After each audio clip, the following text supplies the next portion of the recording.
আলহামদুলিল্লাহ দর্শক, আবিদ এগ্রো নার্সারির বরাবরের মতো যে ভিডিওগুলো আমরা দিয়ে থাকি তারই পরিপ্রেক্ষিতে আজকে চলে আসলাম সেই আবিদ এগ্রো নার্সারির শীতকালীন শসার প্রজেক্টে। দর্শক, আমরা গত পর্বে যে ভিডিওটি আপনাদেরকে দিয়েছিলাম, আমরা হলুদ কাজ স্থাপনের সময় যে ভিডিওটা আপনাদেরকে দেই, আপনারা ওখানে আমাদেরকে অনেকে কমেন্ট করছেন যে আমাদের মাচাটার ডিস্টেন্স কতটুক, বা এই লাঠিটা যেটা আমরা দিয়েছি এটার ডিস্টেন্স আমরা কতটুক দিয়েছি।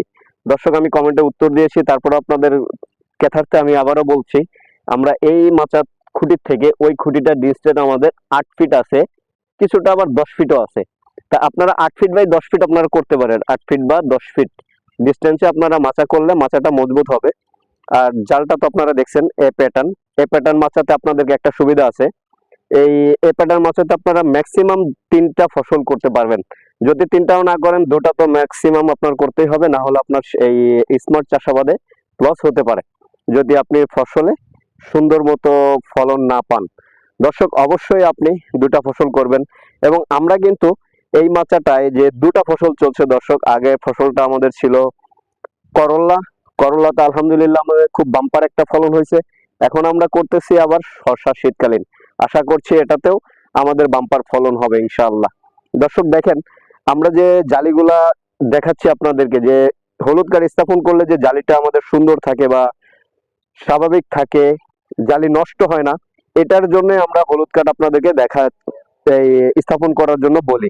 হলুদ কাঠের যে কাজগুলো হয়, জালিটাকে নষ্ট করতে পারেন। আপনারা দেখেন আমাদের জালিগুলো কত বড় হয়ে গেছে। দর্শক, এই জালিগুলো যেটাই আসবে ওটাই সেটিং হবে।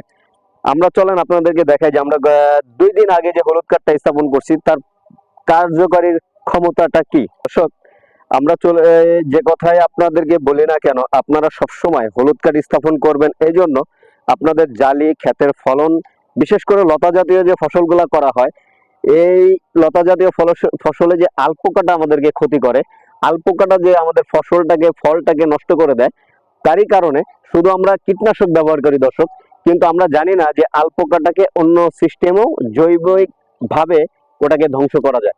দর্শক, আপনারা দেখেন যে আমরা 2 দিন আগে যে হলুদ কাঠটা স্থাপন করছি, এই হলুদ কাঠটায় দেখেন কি পরিমাণের পোকাটা লাগছে। দর্শক দেখেন, আপনারা দেখতে পাচ্ছেন যে আলপোকা, যে বল্লা মাছি বা যেটাই বলেন, দেখেন এই আলপোকাটায় কি পরিমাণে লাগছে। এটা এখানে থ্রিপস আছে, সাদা মাছি আছে, কালো জাব আছে। আর এই আলপোকা গুলো যেভাবে লেগে গেছে, এটার কার্যকারী ক্ষমতা থাকে দর্শক অনেক দিন। এই আলপোকাটা যখন আমার এই জালিতে না লাগতে পারে, তখন কিন্তু আমাদের ফলনটা সুন্দর মতো সেটিং হয়ে যাবে। দর্শক দেখেন, আমাদের এখানে যে জালিটা আমরা দেখাচ্ছি, এই জালিটাতে কিন্তু এই আলপোকাটায় ফুটা করে দিলেই ওইখানে ডিম পারবে, পোকা হবে, ফসলটা নষ্ট হয়ে যাবে। এজন্য আপনারা যেই কীটনাশক ব্যবহার করেন, বিশেষ করে লতা জাতীয় ফসলে, অবশ্যই আপনারা হলুদ কাঠ জৈবিক ভাবে, যে আমরা বালাইনাশক বলি, ফেরোমন ফাঁদ, হলুদ কাঠ, জৈবিক যে আমরা সিস্টেম গুলো আপনাদেরকে দেখাই, এটা অবশ্যই আপনারা ফেরোমন ফাঁদগুলি বা এই হলুদ কাঠটা ব্যবহার করবেন। আর আপনাদের যে কোনো পরামর্শের জন্য আমাদেরকে কমেন্ট করতে পারেন।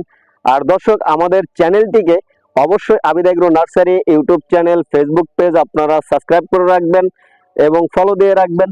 আর নতুন নতুন ভিডিও পেতে অবশ্যই পাশে থাকা বেল আইকনটি চেপে দিবেন, যাতে করে আমরা যে ভিডিওটি আপনাদেরকে আপলোড করি না কেন আপনাদের কাছে নোটিফিকেশনটি চলে যাবে। দর্শক, আমাদেরকে ভিডিওর পাশে থাকবেন, অবশ্যই আমাদের চ্যানেলটিকে সাবস্ক্রাইব করে রাখবেন। আর আপনারা যে কোনো পরামর্শের জন্য আমাদেরকে কমেন্ট করতে পারেন।